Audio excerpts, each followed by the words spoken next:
Hello friend. Bharat के पड़ोसी देश बांग्लादेश में राजनीतिक अस्थिरता का दौर जारी है। मोहम्मद यूनिस की अंतरिम सरकार को सत्ता से हटा करके एक बार फिर से क्या बांग्लादेश की आवामी लीग पार्टी, जिसकी प्रमुख शेख हसीना रही हैं, उनकी सत्ता में वापसी हो सकती है।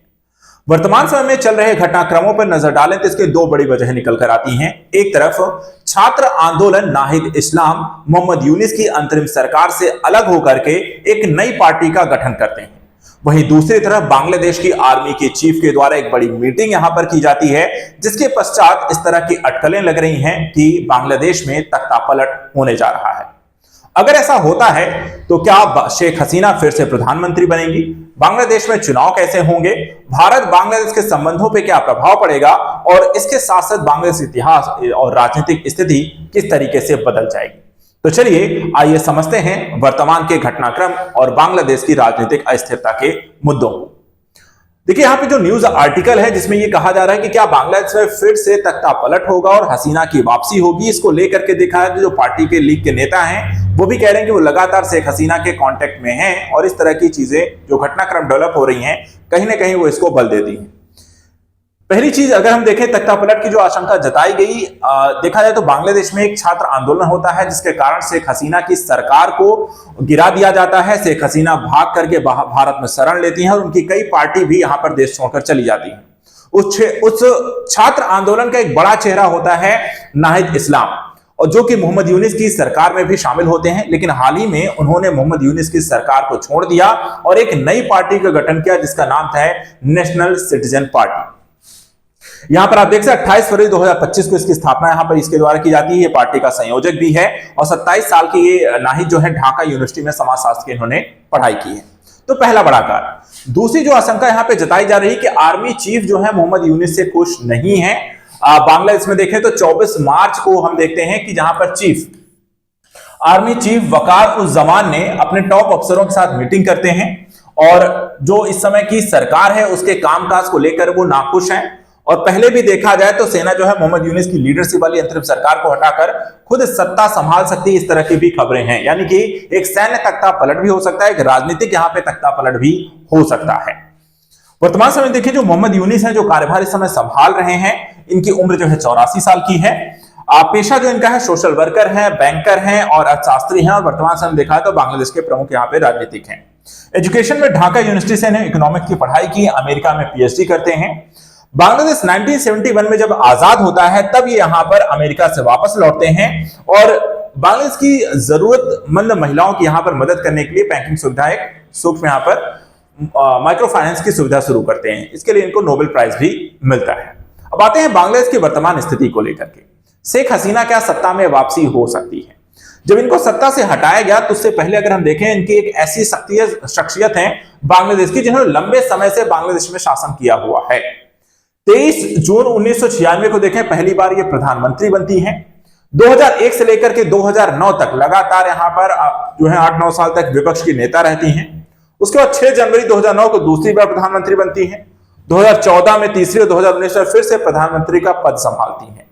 जनवरी 2024 में लगातार चौथी बार कुल 5वीं बार ये प्रधानमंत्री बनती हैं, लेकिन इस बार यहां पर 5 अगस्त 2024 को रिजर्वेशन के एक मुद्दे को लेकर के जन आंदोलन शुरू होता है और आंदोलन इतना ज्यादा हिंसक हो जाता है कि इन्हें अपना देश छोड़ करके भारत में शरण लेनी पड़ती है और एक तरीके से राजनीतिक तख्तापलट एक छात्र नेताओं के द्वारा यहां पर तख्तापलट कर दिया जाता है। आइए समझते हैं कि क्या बांग्लादेश में चुनाव कैसे होता है, किस तरीके से सरकारें चुनी जाती हैं और क्या वर्तमान समय में फिर से ऐसा होने की संभावना है या कहीं ना कहीं सैन्य तख्ता पलट होगा।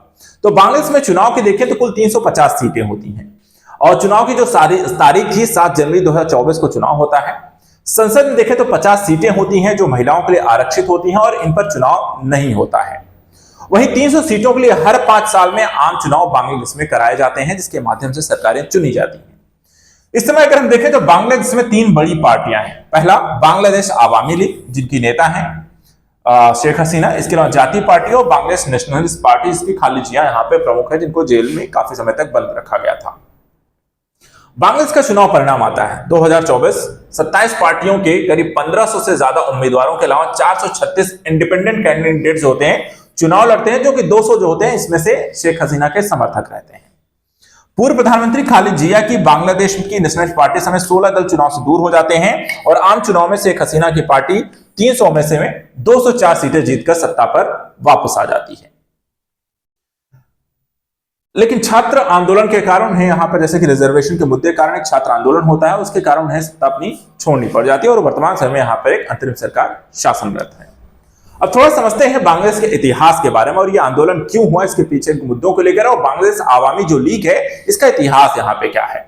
तो देखा जाए इस पार्टी बांग्लादेश आवामी लीग का जो गठन हुआ, स्थापना 23 जून 1949 को होता है और पुनर्स्थापना 4 अप्रैल 1977 को होती है।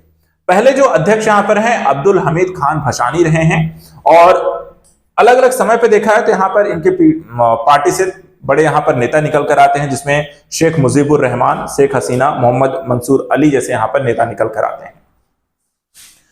बांग्लादेश के अस्तित्व में आने से पहले पार्टी की स्थापना हुई, तब पार्टी का नाम पूर्व पाकिस्तान आवामी मुस्लिम लीग था, जब यह पाकिस्तान का हिस्सा हुआ करता था। पार्टी की स्थापना के 6 साल बाद इस नाम से मुस्लिम शब्द को हटा दिया गया और इसका मकसद था धर्मनिरपेक्षता और गैर सांप्रदायिकता की स्थापना करने की कोशिश करना। पाकिस्तान में 1970 के आम चुनाव में पार्टी को बहुमत मिलता है, लेकिन इन्हें सत्ता में जगह नहीं दी जाती है और 25 मार्च 1971 में पाकिस्तानी सेना ने देश के बंगाली नागरिकों के खिलाफ ऑपरेशन सर्चलाइट शुरू किया।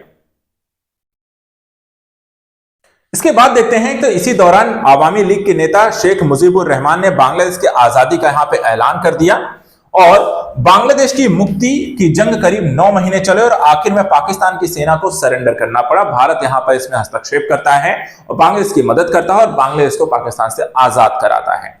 शेख मुजीबुर रहमान बांग्लादेश के पहले प्रधानमंत्री बने और पार्टी का नाम बांग्लादेश आवामी लीग रखा गया। 15 अगस्त 1975 को शेख मुजीबुर रहमान की हत्या कर दी गई और इसके बाद सत्ता पार्टी के हाथ से यहां पर निकल जाती है।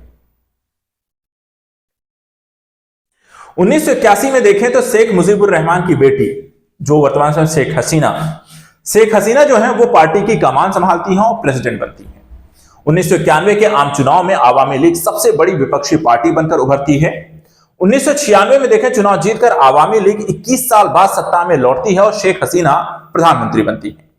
2001 में देखें तो आवामी लीग चुनाव हारकर फिर से विपक्ष में बैठ जाती है।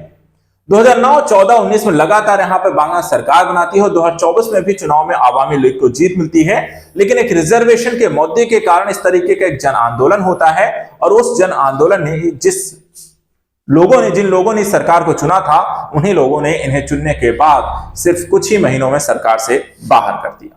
तो क्या एक बार फिर से यह राजनीतिक अस्थिरता पड़ होती है? वर्तमान समय में देखा है तो भारत बांग्लादेश के संबंध अच्छे नहीं चल रहे हैं। कई सारे मुद्दे यहां पर जब से शेख हसीना यहां पर सत्ता से हटी हैं वो भारत ने शरण ले रखी हैं, जिसको कहीं ना कहीं भारत बांग्लादेश संबंधों में लगातार गिरावट आ रही है। अगर ये सत्ता परिवर्तन होता है तो क्या ये भारत के पक्ष में होगा, सैन्य तख्ता पलट होगा, या ये सरकार ऐसे ही चलती रहेगी? ये तो आने वाला वक्त बताएगा। लेकिन हाँ, भारत और बांग्लादेश संबंधों में कहीं ना कहीं ये चीजें तभी बेहतर होंगी जब बांग्लादेश राजनीतिक अस्थिरता को समाप्त कर एक बेहतर और लोकतांत्रिक प्रक्रिया से चीजें संभालेगा। फिलहाल आज के लिए इतना है। Thank you so much and good luck.